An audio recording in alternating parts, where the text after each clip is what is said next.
अखंड Vidyashram, the first unit of impeccable wisdom. Srinivasa Ramanujan, क्या उन्होंने इन्फिनिटी को बनाया था? ये एक सवाल बहुत सालों से जहां तक इंग्लिश लोगों ने मैन हु न्यू इन्फिनिटी पे उन पे पिक्चर बनाई हुई है। हम इस विषय की बात करते हैं कि उन्होंने इन्फिनिटी दी थी या क्या दिया था, क्या देना चाहिए था और क्या होना चाहिए, क्या इन्फिनिटी है। इस विषय पे हम हर पहलू को समझकर जानने की कोशिश करेंगे। मेरा मानना है कि हमारा धर्म अखंडता है और जब तक हम अखंडता को, संपूर्णता को, पूर्णता को हर तरीके से मुकम्मल या कंप्लीट या परफेक्ट नहीं देखते हैं, हमारी जो सोच विचारधारा है, मानव की सोच विचारधारा है, तब तक खत्म नहीं होनी चाहिए। ये नेति की विचारधारा महाराज कृष्णवाल्मीकि ने दी थी, जिसके आधार पे वेद, उपनिषद और हर चीजों को देखा जाता है। और मेरा मानना है कुदरत में इंसान एक ऐसा इंसान है जो कुदरत की हर चीज, छोटी से छोटी छूने से लेकर पूरी दुनिया को देख सकता है। ये क्षमता सिर्फ मानव में है जो कुदरत के साथ जुड़ा हुआ है, जो कुदरत के साथ जुड़कर कुल के ताल मिलाकर आत्मा के साथ, परमात्मा के साथ मिलकर दुनिया को ज्ञान देता है, विज्ञान देखता है, प्रज्ञान देखता है, अखंडता देखता है। वही संपूर्ण मानव है और उसी मानव को हम ब्राह्मण कहते हैं, जो ब्राह्मण के साथ जुड़ा हुआ है। एक ब्राह्मण वही है, वो जन्म से ब्राह्मण नहीं है, अपने कर्म धर्म से ब्राह्मण बनता है, क्योंकि वो निरंकार निर्गुण ब्राह्मण को भी जानता है, साकार सरगुण ब्राह्मण को भी जानता है और भगवान के हर इश्यू को, ब्राह्मण के हर इश्यू को, हर चीज को पूरे तरीके से अखंडता से, छोटे से छोटे शून्य से लेकर उसे कैसे बना है, वो जानने की कोशिश करती है। वही सबका धर्म है और मेरा धर्म वही है।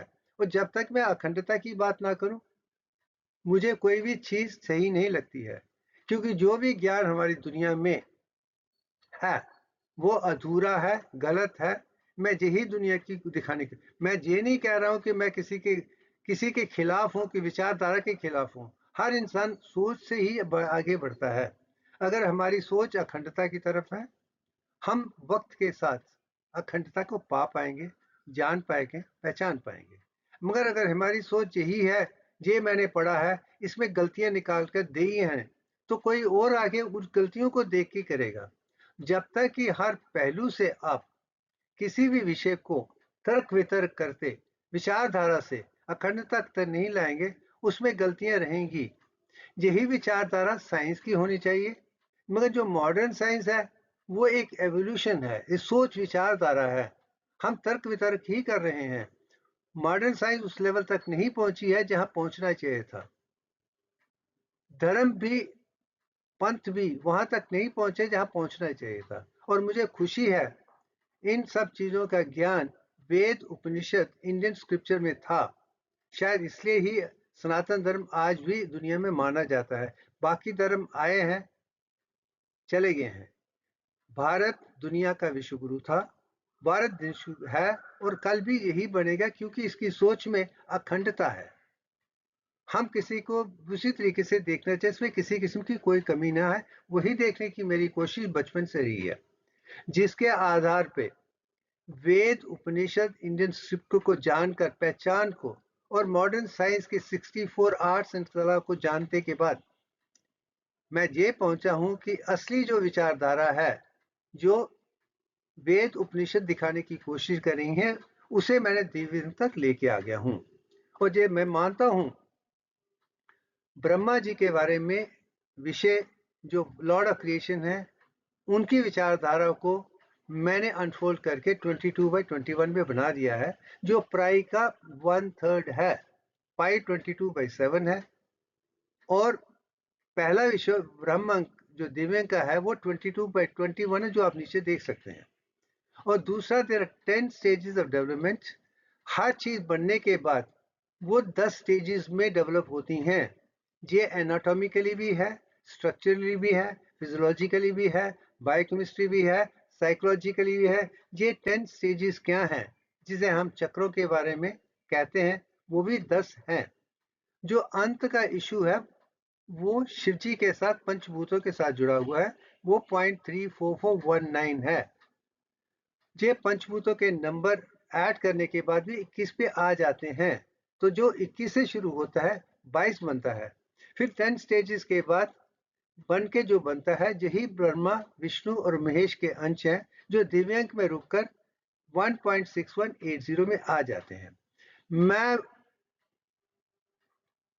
इन्फिनिटी के बारे में, अनंत के बारे में ये बताना चाहूंगा कि जो असली नंबर है, अगर एक नंबर देखना है तो 61.8034 ही है। यही अंत का नंबर है जो दिव्यांक में ही है। ये मैं अभी बता रहा हूं। अब इसको ध्यान में रखते हुए, इस ज्ञान को ध्यान में रखते हुए मैं ये दिखाने की कोशिश करूंगा कि श्रीनिवास रामानुजन कितने महान योगी थे, वैरागी थे और कुदरत के साथ जुड़े हुए थे। वो कुदरत के साथ मिले थे, वो क्या चीज है। तो उनके जीवन को मैं 3 हिस्सों में बदलने वाला हूं। पहला वो जीवन जो इन्होंने भारत में बिताया है, दक्षिण भारत में, कुंभकोणम में, और उन्होंने कौन कौन सी चीजें कुदरत की देने से ये कहा कि ये माता ही मेरी जीभ पे रखती हैं, जो ही बताती हैं। तो वो सिर्फ महात्मा की बात कर रहे थे, जो परमात्मा की बात कर रहे थे, देवी की बात कर रहे थे। उस चीज को मैं महासरस्वती के नाम से जानता हूँ कि देव ज्ञान, विज्ञान, प्रज्ञान को सरस्वती ही देती हैं। आप उसे कोई भी नाम दे दीजिए, मैं उसे सरस्वती ही मानता हूँ। वो भी एक चीज है। उसके बाद फिर जाने अनजाने में उन्होंने इंग्लैंड जाते हैं और वहां पे क्या पाते हैं, वो दूसरा हिस्सा है। उसके बाद उनकी तबीयत खराब होने के बाद जो वापस भारत आते हैं, अंतिम 1 साल में वो क्या दुनिया को दोबारा देते हैं जिसमें किसी भी ब्रिटेन का हाथ नहीं है, किसी भी विदेशी का हाथ नहीं है। वो अपनी विचारधारा में दोबारा लाकर अकेले दोबारा एक ब्राह्मण के तरीके से दे के जो दुनिया को देते हैं, वो तीसरा अंक है जिसका इस्तेमाल आज दुनिया कर रही है। आप 3 हिस्सों को समझने के बाद ही हम महान पुरुष श्रीनिवास रामानुजम की असलियत को जान जाएंगे। आज दो भी दुनिया कहती है कि ही मैन हु न्यू इन्फिनिटी, जो जितना भी है वो अधूरा है।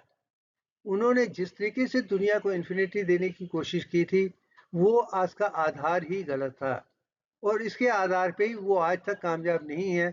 इसलिए उसमें सवाल लग गया क्या था, उन्होंने देखा था, जाना था, पहचाना, उन्होंने भी सवाल लगा दिया था और ये आज भी है। मगर असली उन्होंने क्या देखा था, मैं वो समझाने की कोशिश की। उनकी इन्फिनिटी क्या थी, उन्होंने कितना जाना था बचपन में, मगर किसी ने उसको भारत में समझा नहीं और विदेश ने भी समझा नहीं। आज भी दुनिया की उन विचारधारों को नहीं समझते हैं जो उन्होंने बचपन में ही दुनिया को दिखाने की कोशिश की थी।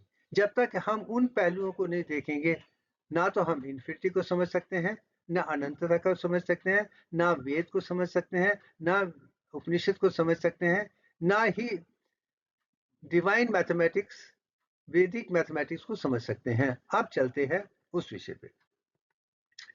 ये मेरी प्रोडक्शन है अखंड।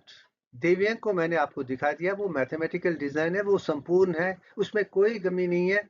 वो संपूर्ण इस लेवल तक है जो वेद उपनिषद तक है, मगर उसके आगे ले जाने का काम मॉडर्न साइंस के माध्यम से जो मैंने किया है वो संपूर्ण है।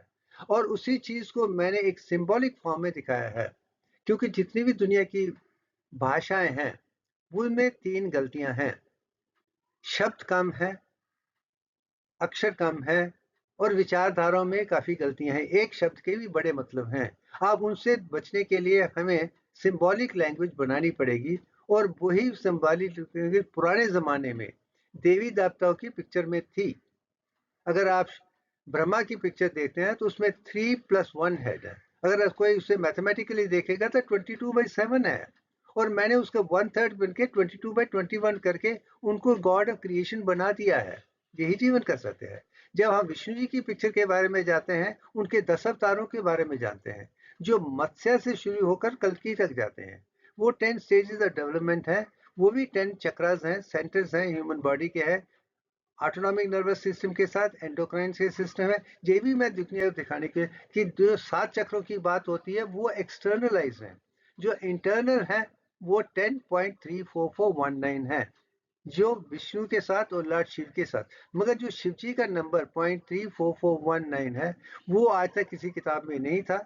वो मैंने SPS IBM का वर्जन 21 से अपने एक दोस्त प्रोफेसर इंद्राजलू के मदद के साथ बैठकर उस नंबर को ढूंढा था और दुनिया को दिया है। मगर वहां तक कि जो दिखाया वो मैंने पहले बता दिया है। ये वो स्टेज है। अब उस स्टेज से हम महान पुरुष, महाविज्ञानिक, महाविचारधारा वाले मानव, जिसमें अफसोस के साथ कहना पड़ता है कि वो 32 साल की उम्र में ही मोक्ष प्राप्त कर गए थे, मगर जो छोड़ के गए हैं आज पूरी दुनिया उनके काम पे चलती है। हम उसको देखने की कोशिश करेंगे। सबसे पहले मैं ये कहूंगा उनकी फर्स्ट फेज इन अखंड भारत। मैं साफ शब्दों में कहता हूं अखंड भारत है। ये जो भारत है जो कश्मीर से कन्याकुमारी तक है एक है, उसकी इकट्ठे करने की विचारधारा सिर्फ सनातन धर्म ही है। वेद उपनिषद ही कश्मीर से लेकर कन्याकुमारी तक एक जैसे हैं। उनके पीछे वही देवी देवता हैं, वही कुल देवता हैं जिनके उपासक श्रीनिवास रामानुजन जी थे। और मैं भी कुल देवता को मानता हूँ और सातवीं अंतरात्मा को भी मानता हूँ, गायत्री को भी मानता हूँ, आदि पराशक्ति को भी मानता हूँ। मैं यही मानता हूँ कि सरस्वती ही हमें ज्ञान दे सकती है। मैं सरस्वती का उपासक हूँ, यही जीवन कर सकती है, यही मैं दिखाने की कोशिश कर रहा हूँ। तो वो पैदा हुए थे 22 दिसंबर 1887 में कुंभकोणम में, तमिलनाडु में, जो मंदिरों के लिए मशहूर है। और उनकी माता जी भी मंदिरों में भजन गाती थी और उनके पिताजी भी जो काम करते थे वो दुकान के साथ थे, बिजनेसमैन की तरह थे। ये भी मानने की, यहाँ पे भी मैं अब मेरे में और उनमें वही चीज एक नजर आती है। अब आगे चलते हैं। सबसे पहला सवाल जो उनमें और मुझ में भी बड़ा कॉमन है, आज भी स्कूल में यही है। स्कूल में कोई भी मुझसे मैथमेटिक्स सवाल पूछता था, इससे पहले कि सवाल खत्म हो मैं उसका जवाब दे दिया करता था। अब मैं उनके स्कूल के विषय में एक ऐसे विषय में बात दिखाना चाहता हूँ शायद दुनिया को पता नहीं है। ये मेरा नहीं है, ये उनकी विचारधारा है। मैं इसका यही कह सकता हूँ कि जो देखा है, जाना है, उनके बारे में जाना है, उस पे विषय पर बात करते हैं। तो एक स्कूल के अध्यापक जो मैथमेटिक्स पढ़ाते थे वो ये कहने की कोशिश कर रहे थे कि एक नंबर को उसी नंबर से अगर डिवाइड किया जाए उसका जो सारांश होगा एक ही होगा, चाहे वो 1/1 है या 2/2 है, 3/3 है, 4/4 है, कोई भी नंबर हो अंत में एक बन जाता है। यही वो एक कंसेप्ट, एक विषय, एक विचारधारा को समझाने की कोशिश कर रहे थे। तो जैसे वो समझा रहे थे तो महर्षि, मैं उनको महर्षि कहूंगा, दुनिया से कुछ भी कहें, जयसवाल की तरह श्रीनिवास रामानुजन मेरे लिए महान ऋषि ही थे। विचार में वो किसी से कम नहीं थे। मैं तो यही कहूंगा कि वो अखंडता को भी जानते थे। वो जयसवाल की तरह थे।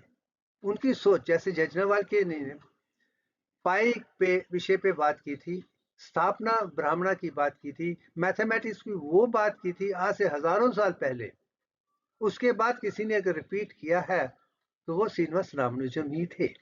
उसके लिए देखा जाए तो मैं ये भी कह सकता हूँ कि हो सकता है कि वो ही महर्षि जयसवाल के इनकारनेट हो, कुछ भी हो, बट जो भी है वो सच्चाई ईमानदारी उनमें थी, वो संपूर्णता थी।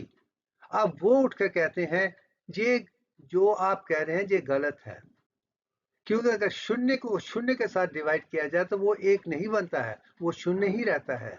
तो आप यहाँ पे गलत आ जाते हैं। तो इस पे विषय पे बात शुरू हो जाती थी, क्या शून्य की कोई कीमत नहीं है? देखिए शून्य की कीमत है, मगर डिपेंड करता है कि शून्य को आप कहाँ लगाते हैं। अगर शून्य को अगर पहले लगा देते हैं उसकी कोई वैल्यू नहीं है। अगर शून्य को बाद में नंबर के बाद लगाते हैं उसकी मात्रा बढ़ती जाती है, वो इतनी बढ़ती है, वही इन्फिनिटी है। जो इन्फिनिटी का कंसेप्ट उन्होंने तब दिया था वो शून्य के साथ जुड़ा है। आज भी जब हम इन्फिनिटी की बात करते हैं, उसकी शक्ल 2 शून्य ही हैं। वो सीमा नहीं है, अंत नहीं है, वो आगे बढ़ता ही जाता है। जिसने वो समझ लिया है, वही शून्य को समझ पाएगा। वही मैं समझाने की कोशिश कर रहा हूँ। बचपन में मैंने भी यही देखा था, अब वही चीज़ वहाँ पे आया है। जैसे 1 के बाद 0 लगाएँ तो 10 बन जाते हैं, 1 के बाद 2 0 लगाए तो 100 बन जाते हैं, 3 लगाओ 1000 बन जाते हैं, 4 लगाओ 10,000 बन जाते हैं, 5 लगाओ 1 लाख बन जाते हैं, ऐसे ही बढ़ता जाता है। यही चीज़ विश्व के लोगों ने भी, चाहे हम 1 से 1000 तक ले या 1000 to 1000 मिलियन तक आ जाता है, 1000 to 1000 to 1000 बिलियन तक आ जाता है, 1000 to 1000 to 1000 ट्रिलियन तक आ जाता है, मगर उसकी कीमत जो भी है 0 से ही बनती है।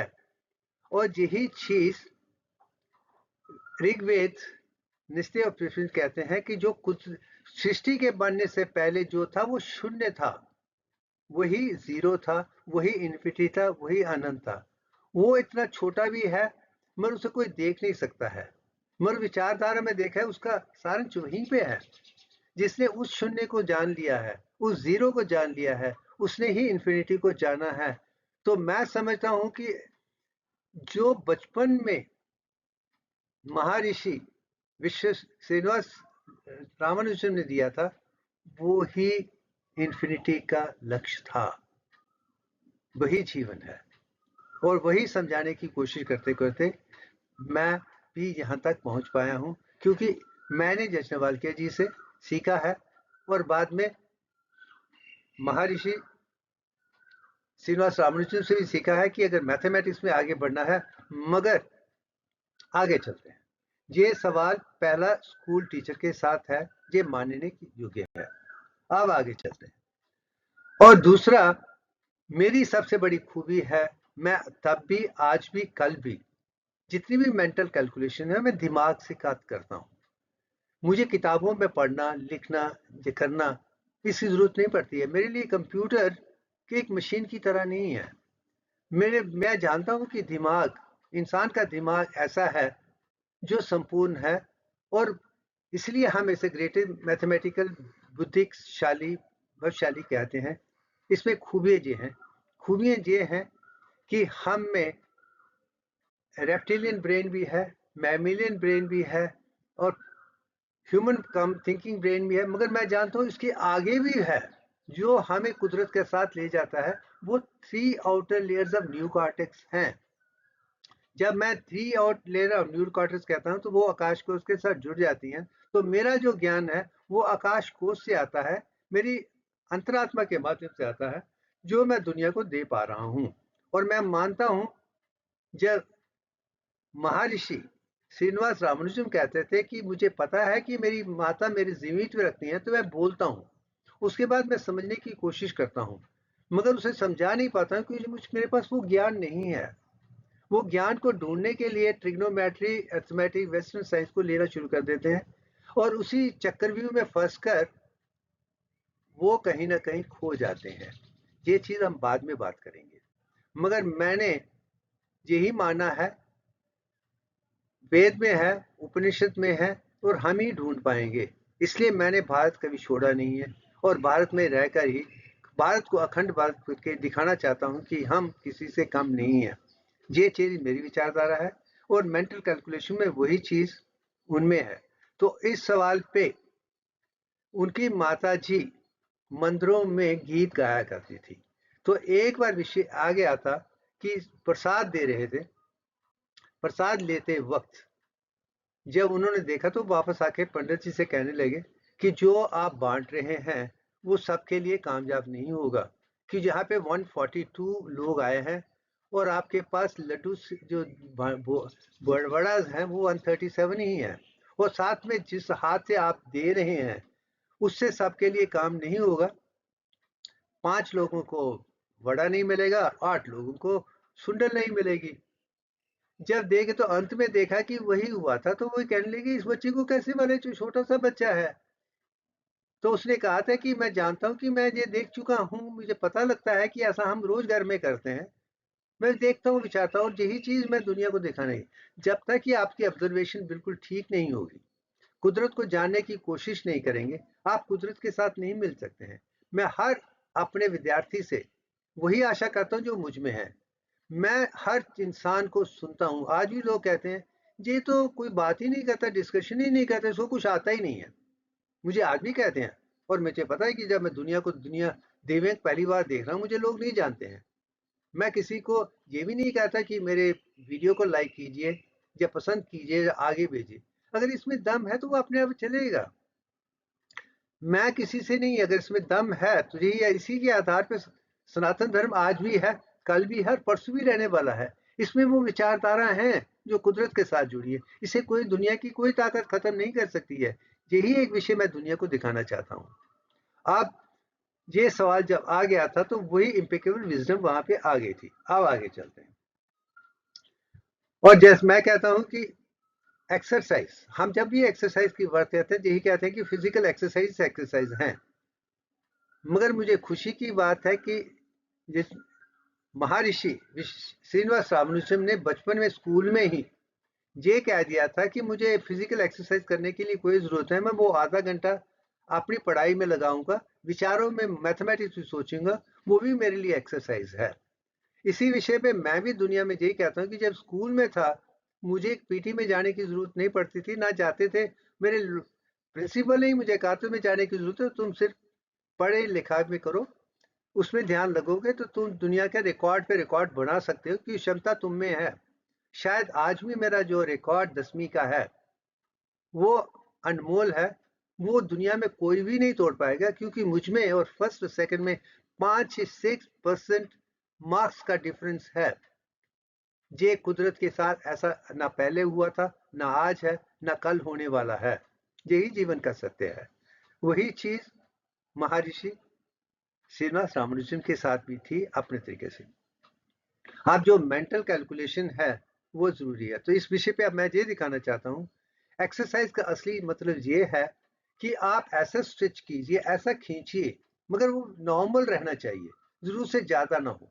चाहे वो फिजिकल एक्सरसाइज हो, चाहे इमोशनल हो, चाहे मेंटल हो, चाहे स्पिरिचुअल हो, हर चीज में आप खोज सकते हैं। और मगर खोजने की कोशिश ये रहे कि वो नॉर्मल रहे, परफेक्ट रहे, संपूर्ण रहे।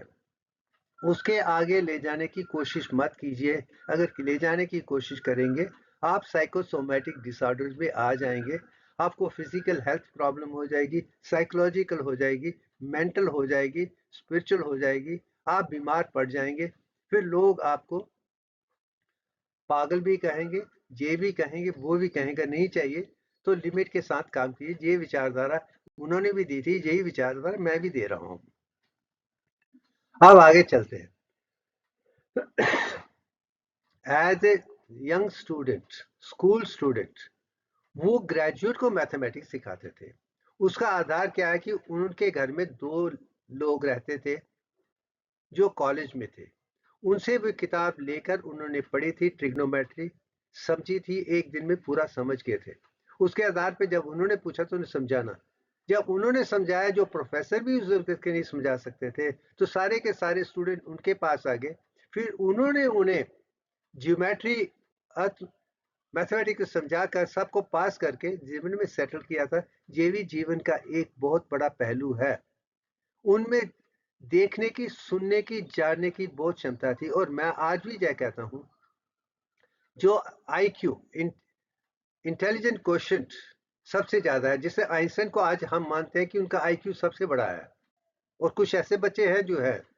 और जब मैं मेडिकल कॉलेज में ज्वाइन हुआ था, सेकेंड ईयर में हमारा भी हुआ था, मेरा आईक्यू सबसे ज्यादा था। तब मुझे लगा कि ये इसलिए है क्योंकि मैं मैथमेटिकल डिजाइन है, वो सब्जेक्ट है, तब मैंने उसे छोड़ दिया था। मगर आज जब मैं देखता हूँ, शायद जो मैथमेटिक्स में पैटर्न देख सकते हैं, जान सकते हैं, वही कुदरत को देख सकते हैं। जिनमें मैथमेटिकल आईक्यू हाई नहीं है, उनके लिए जानना जरूरी नहीं है। और मैं जानता हूं कि शायद अगर महर्षि श्रीनिवास रामानुजन पे भी आईक्यू टेस्ट होता, तो वो भी आइंस्टाइन की तरह ही महान होते। जो मैंने पाया है मुझे याद नहीं है, और मैं कुर्बानी की जरूरत महसूस नहीं करता हूँ कि इसकी कोई आवश्यकता नहीं है। जैसे महर्षि जयसवाल क्या थे, जहाँ महर्षि श्रीनिवास रामानुजम थे, जहाँ अल्बर्ट आइंस्टाइन हैं, ये महान मैथमेटिशियन साइंटिस्ट हैं जो माननीय हैं। और उनके आईक्यू को ध्यान में रखते हुए हमारी कोशिश रहती कि हम सिंबॉलिक लैंग्वेज को मैथमेटिकल पैटर्न, जिसमें मैथ्स की कंक्लूसिव मैथमेटिक्स और उनको सिंबॉलिक फॉर्म जरूरी है।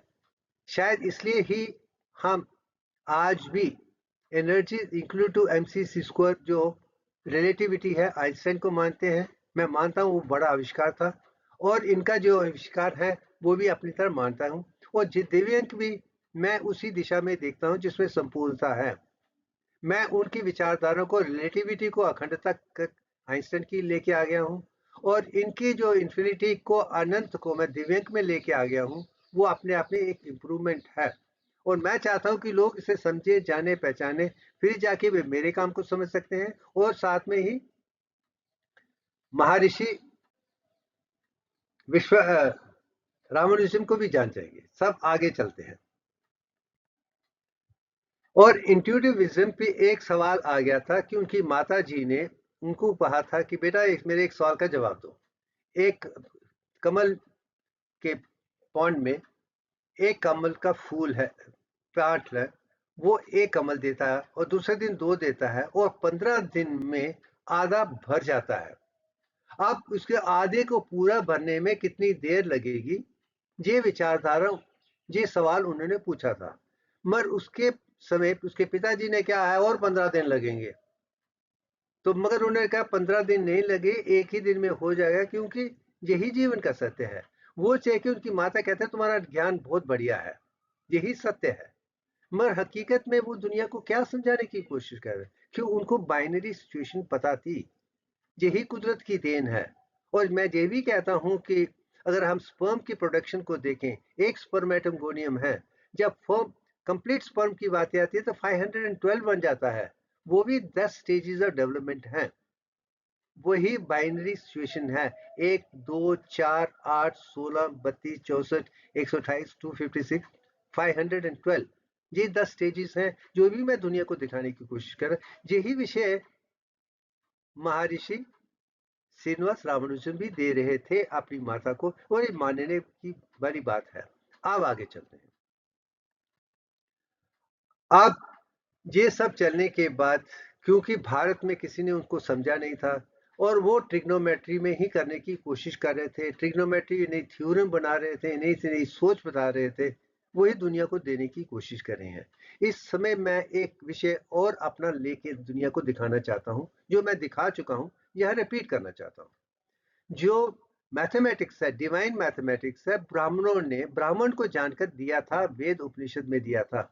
यही सुनकर पारसीज ने सीखा था, उन्होंने अरब को सिखाया, अरब वालों ने उनको ट्रिग्नोमेट्री, अलजेब्रा वगैरह में बदला था और वेस्ट ने थ्योरम में बदला था और थ्योरम ही आज पेटेंट करके दुनिया कर रही है। मगर जो सत्य था वो भूल गए हैं और असत्य को दुनिया के मैन मेड मैथमेटिकल डिजाइन से हम सिखाने की कोशिश कर रहे हैं, जो हर तरीके से गलत है। मैं इतना ही मानता हूं, जो मैन मेड मैथमेटिक्स दुनिया में आज है वो संपूर्ण नहीं है, उसमें अखंडता नहीं है। उसको दिव्यांग के हम दोबारा फिजिक्स, मैथ्स, केमिस्ट्री को दोबारा एनाटॉमी, फिजियोलॉजी करेंगे, हम संपूर्णता को दुनिया को दे सकते हैं। ये चीज मैंने कही है, वही चीज वही कह रहे थे। मगर अफसोस की बात है कि यहाँ पे आके इन्होंने डिवाइन मैथमेटिक्स में जो क्षमता थी उसको छोड़कर मैन मेड मैथमेटिक्स के पीछे बढ़ गए थे। मगर उन्होंने इतनी थ्योरम लिखी थी जाने से पहले ही, जो भारत में कोई नहीं समझ पाया था। तो उन्होंने एक खत इंग्लैंड को लिखे थे जिसमें इन्होंने हार्डी के ही थ्योरम को गलत बताकर उन्हें दिखाया तुम्हारी थ्योरम गलत है। तो इसके आधार पर उन्होंने कहा था ठीक है हम दोनों मिलकर काम करते हैं। उसके बाद उन्होंने उसे इंग्लैंड बुला लिया। तो इंग्लैंड में हार्डी के साथ उनकी जो विचारधारा हुई थी उसके आधार पे ही उनको FRS मिली थी। वो ट्रिनिटी कॉलेज में और कैम्ब्रिज यूनिवर्सिटी में अपने आप में महान माने जाते हैं, इसलिए आज दुनिया भी उनको जानती है। जहां तक इंग्लिश वालों ने उन पे पिक्चर भी बना दी है, मैन हू न्यू इन्फिनिटी, मानने की योग्य बात है। अब आगे चलते हैं। अब एक कंसेप्ट जो इन्फिनिटी का कंसेप्ट है कि ये विचारधारा है कि इसका कोई अंत नहीं है। ये शुरू से अंत तक चलती रहती है, इसमें कोई परिवर्तन नहीं हो। और मेरा मानना है अनंत वो है जो कहाँ पे मर्ज ना हो, डाइवर्ज ना हो, कन्वर्ज ना हो, और हर तरीके से चलता जाए। इसकी जो एग्जाम्पल महर्षि श्रीनिवास रामानुजन ने वो 0/0 इक्वल टू 0 में दिखाई थी, वो अखंडता थी। वही चीज आप इसमें देख रहे हैं, मगर उसको दुनिया समझ नहीं पाई थी। सबके दिमाग से ऊपर जा रहा है। जैसे मुझे भी लोग कहते हैं कि आपके जितने भी वीडियो है हमारी सोच से अलग हैं। मैं जानता हूँ, और मैं नीचे लाने वाला नहीं हूँ। मैं XYZ में, क्योंकि मैं चाहता हूँ कि हम दोबारा उसी स्टेज पे जाएं जिसमें हमारे वेद उपनिषद थे, और उसके भी आगे जाए, क्योंकि आज के युग में हम दोबारा सत्ययुग लाएंगे तो हमें आगे ही बढ़ना है। यही जीवन है। मगर इस पिक्चर में आप देखिए कि 4 ऐसे सिंबल हैं जिनको देके दुनिया इन्फिनिटी नंबर ढूंढने की कोशिश कर रही है। एक पाई है 22/7, दूसरा गोल्डन रेशो है, वो 1.618 है, या 1.6180 है। वो भी एक सिंपल गलत है जो मोस्ट अप्रोक्सीमेट है, वहां पे है। या 7 को सबसे महान नंबर माना जाता है। 1/7 या पावर ऑफ 7 में जो नंबर आते हैं उसको ढूंढने की कोशिश कर रहे हैं, या 3 के अंदर ट्रिनिटी को जानने की कोशिश कर रहे हैं, या 7 को जानने की कोशिश कर रहे हैं, पाई को जानने की कोशिश कर रहे हैं, या गोल्डन रेशो को जानने की कोशिश कर रहे हैं। वो कहीं ना कहीं एक्सटर्नल वर्ल्ड की तरफ ले जा रहा है। उसमें जो भी ढूंढ रहे हैं आप, उन्हें इन्फिनिट नंबर जो डिजिट ढूंढ रहे हैं वो कंफ्यूजिंग है, उसका कोई इस्तेमाल नहीं है। यही मैं दिखा चुका हूँ। ब्रह्मांड एक्सपैंड हो सकता है, इन्फिनिट हो सकता है, मगर जो भी ऑब्जेक्ट है वो छोटा है, उसमें जो डिजिट है वो कम होने चाहिए। शायद पहली बार मैंने गोल्डन रेशियो में डिवाइन में दिव्यांग के नाम पे 1.618034 ही है, 1.618 नहीं है, और दूसरा भी नहीं है, दोनों गलत है। ये सत्य है, ये कुदरत की देन है। इसके आधार पे मैंने दिखाया कि हर तरीके से अखंड है, संपूर्ण है, महान है। यही चीज वो दिखाने की कोशिश कर रहे थे, मगर लोगों ने उनको भी नहीं समझा था। शायद मुझे आज समझ पाएंगे, क्योंकि मैं वो एग्जाम्पल दे रहा हूँ जो शायद आज तक कभी नहीं दी गई है। अब आगे चलते हैं, जहाँ तक कि इन्फिनिटी जानने के लिए उन्होंने मॉडर्न मैथमेटिक्स का आधार लेके जो दुनिया को दिया था इस पिक्चर में है।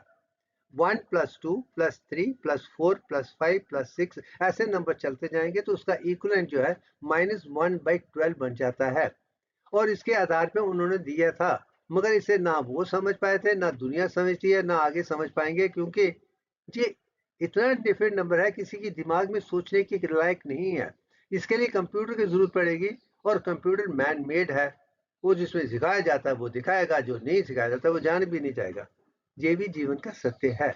मगर इसमें एक चीज जरूर है, जो 1/12 है वो 12 घंटे का है, वही गायत्री मंत्र के साथ जुड़ा हुआ है। अगर उसको समझेंगे तो आप इसे समझ पाएंगे। अब आगे चलते हैं। अब जब पाई की बात आती है, 1.433 प्लस 0.1415926535 ये नंबर चले जाते हैं। और जो फार्मूला रामानुजन ने दुनिया को दिया था उसमें आप 3 ट्रिलियन प्लेसेस तक इन्फिनाइट नंबर ढूंढ सकते हैं। ये माननीय है, मगर मेरा मानना है ये गलत है। अगर कोई मुझसे पूछे तो यही पाई पे जब महर्षि याज्ञवल्क्य ने बात की थी, उन्होंने क्या नंबर दिया था मुझे याद पता नहीं है, और किसी जगह लिखा ही नहीं है। मगर जो नंबर मैंने दुनिया को दिया है वो है 3.142857 ओनली, 3.142857, जिसमें 9 में से 6 अक्षर हैं।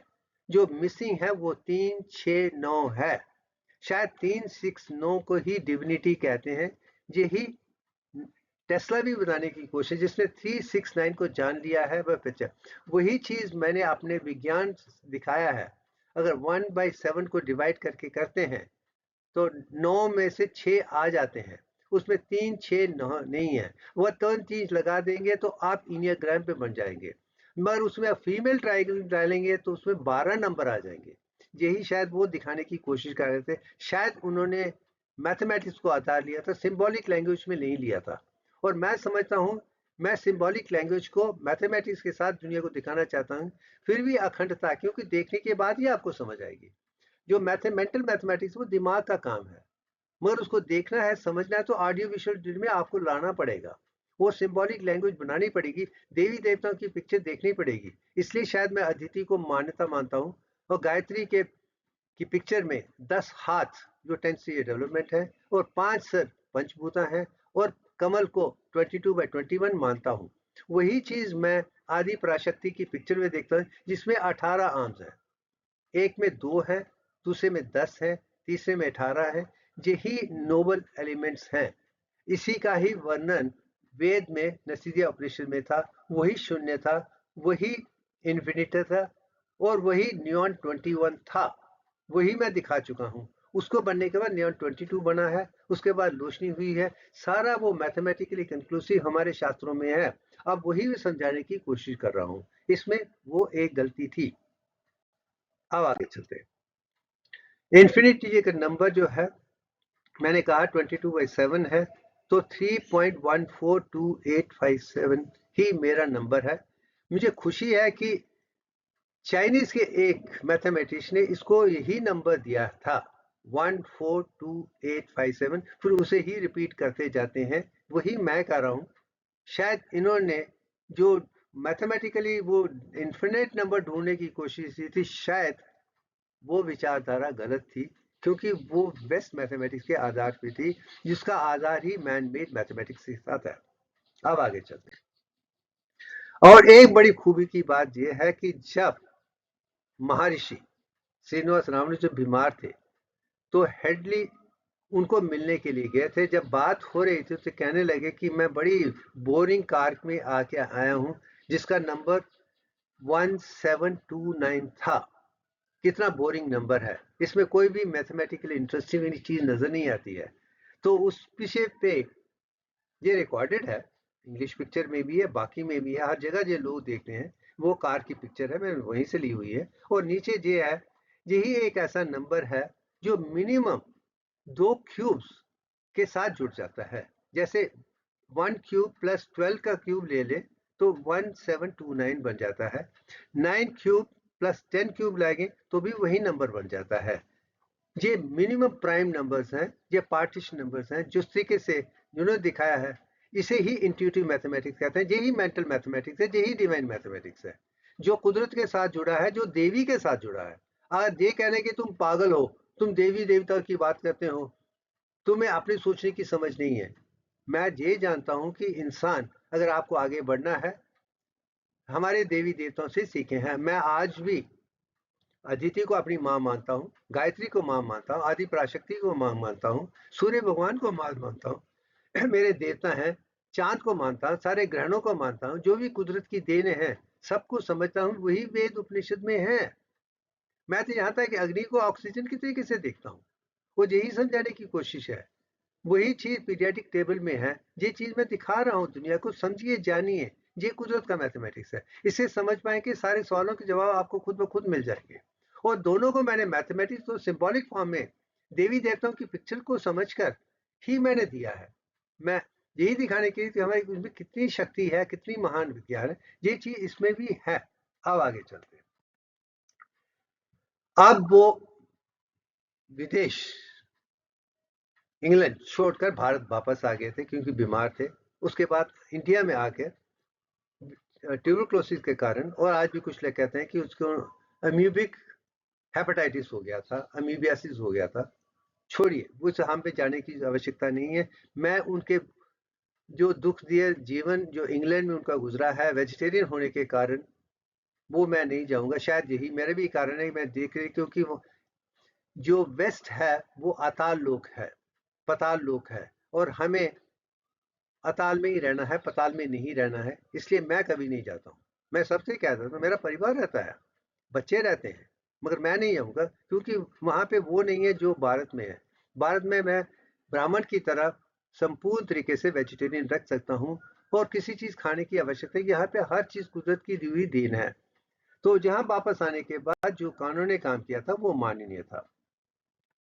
और सबसे मान्य काम यह था कि मॉक थीटा फंक्शन का उदाहरण उन्होंने भारत में आके मरने से पहले ही दुनिया को दिया है।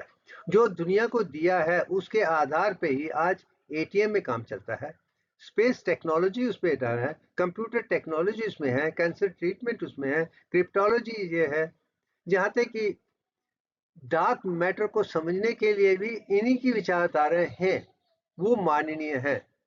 अगर साइंस के तरीके से देखा जाए, जो माइंड सेट की तरीके से देखें, तो मॉक थीटा फंक्शन को एक महान विचार देख सकते हैं, मगर मेरा मानना है ये चीजें दुनिया को गुमराह कर रही हैं। मॉडर्न साइंस के मैथमेटिक्स से जो भी पा रहे हैं उसमें हर किस्म की गलतियां हैं, मगर इनका एप्लीकेशन आज है तो इसे हम रिप्लेस नहीं कर सकते हैं, क्योंकि जो भी प्रोडक्ट्स हमने बनाए हैं, जो भी इंजीनियरिंग प्रोडक्ट्स बनाए हैं जिसका हम इस्तेमाल करते हैं, हम इन्हीं नंबरों पे करते हैं। मगर मुझे यही कहना पड़ेगा कि साइंस जो है इन नंबरों के आधार पे नहीं चल रहे हैं, इन नंबरों ने एक विचारधारा दी है, मगर विचारधारा को करेक्ट करने के लिए ट्रायल एंड एरर के तरीके से हम करते हैं। अगर हम चांद की तरफ जा रहे हैं तो वो फर्स्ट स्टेज में नहीं जाते हैं कि मैथमेटिक्स पे है, मगर उसके बाद ट्रायल एंड एरर के बाद देख के हम करते हैं। वहां पे डिवाइन मैथमेटिक्स दिव्यांग ज्यादा लाजमी है। अगर दिव्यांग के तरीके से हम दोबारा देखेंगे तो मुझे लगता है हमें हमें अखंडता उभर के आएगी। Will have a perfect anatomy, perfect physiology, perfect chemistry, perfect bio psychology और परफेक्ट दुनिया के सारे चीजों के बारे में है। यहाँ तक सोडियम पोटाश सोडियम और क्लोराइड का भी दिव्यांग के हाथ में है। हर चीज उसके ही आधार पे है। ये मैं दिखा चुका हूँ, सारे हैं। अब कोई देखना चाहे देखे, जिसको इंटरेस्ट है करे, जिसको नहीं है मुझे कोई हमें कोई फर्क नहीं पड़ता, क्योंकि इसको समझने के लिए आपकी विचारधारा आगे होनी चाहिए। ये पढ़ना एक सोच है, मगर उस पर अमल करना आपके दिमाग में काम है। क्योंकि मैं दिमाग में ही काम करता हूँ, लिखने का प्रैक्टिस है, मगर उसका सारांश मेरे दिमाग में है। जब तक कि आपके दिमाग में वो सारांश नहीं है तो आप कुदरत को अखंडता नहीं दे सकते हैं। ये काम उन्हीं को करना पड़ेगा जो सिर्फ करना चाहते हैं। और मैं इतना भी क्या चाहता हूँ कि लोग कहते हैं कि इसमें पैसा नहीं है, ये नहीं है।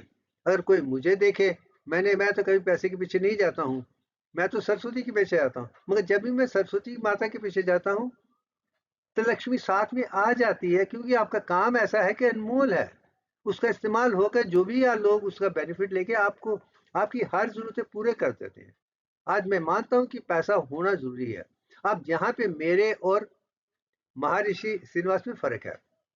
वो पॉवर्टी में पैदा हुए थे, मैं भी पॉवर्टी में पैदा हुआ, मगर मैंने अध्यापक को ध्यान करके स्कॉलरशिप के आधार पे जो उनको नहीं मिला था मुझे मिला है। मैंने नेशनल इंटरनेशनल नेशनल लेवल के स्कॉलरशिप पे ही पढ़ा हूँ, लिखा हूँ, जाना हूँ। आज भी मुझे पैसे की इसलिए कमी नहीं है क्योंकि मैं वो देता हूँ जिसके आधार पे मुझे खुद ब खुद पैसा मिल जाता है। अगर मुझे प्रोफेसर बनना है, ये करना है, तो इंस्टीट्यूट आपको उस तरीके से पैसा जो जैसे उनके जीवन में हुआ था वैसे ही मेरे जीवन में हो रहा है। मैं यही दुनिया को बता, पढ़ाई लिखाई में आगे बढ़ो, अखंडता को देखिए, पैसा खुद खुद आपके पास आ जाएगा, झोली में पड़ जाएगा, मगर उसका सदुपयोग करना सीखिए, अपने लिए भी और दुनिया के लिए भी। अगर आपकी विचारधारा अखंडता के हैं, अपने लिए भी करेंगे, दुनिया के लिए भी करेंगे, वो विचारधारा बहुत जरूरी है। वही चीज मैं समझाने की कोशिश कर रहा हूँ। अब सब चीजें लाके मैंने इसमें डाल दी हैं। अब मैं इतना ही मानता हूं, जो इस सिंबल में है वही मैं समझाने की कोशिश कर रहा हूं। इसे समझिए, जानिए, पहचानिए। मैं समझता हूं कि सबका कल्याण हो जाएगा। यही जीवन का सत्य है। Anyway, thank you very much.